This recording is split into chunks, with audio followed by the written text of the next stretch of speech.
Summer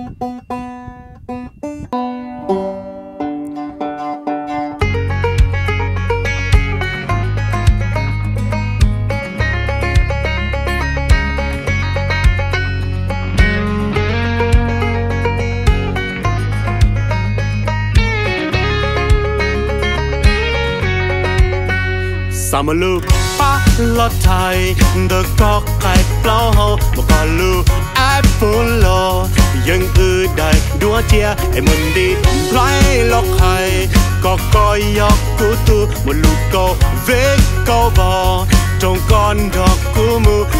li nó do mê do ít tiệt cho mua ý giàu cô lo này đồ con nè, cô muốn thân đó cô ta sẽ đồ con nè, cô muốn cần cơ chỉ cho đã chỉ nè, cô cho lu có ý lần xưa,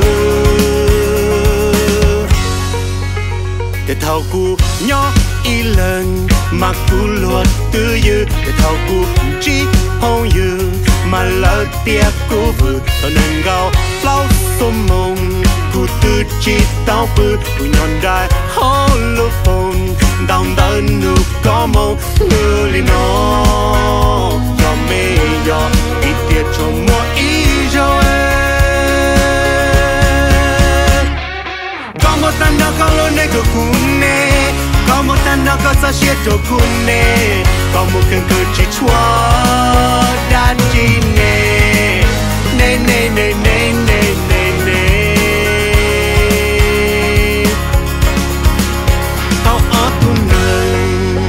Con xia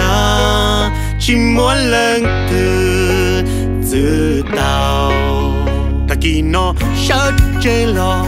cũng nhẹ như cua về tuổi cha siêu nó cơn đau chỉ tao lo giờ nó có tiếc gì lo cũng sợ cho có cũng thấy tiếc ô cũng nhẹ do loang gạo hay ó lừa li nó do mê do ít tiền cho mua ý cho em đưa lên nó cho mê do ít tiền cho mua ý cho em.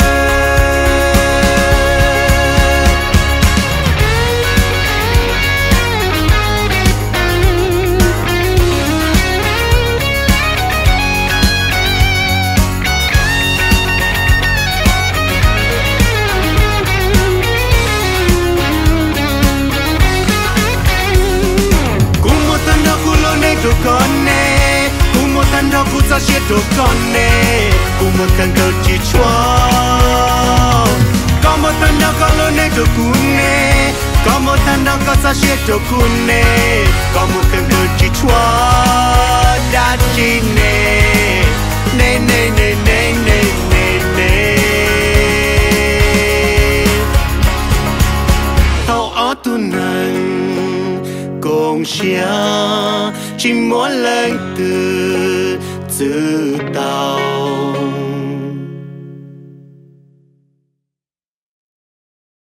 Giờ mi giờ tao chân gà lần đầu TY Market Food to go.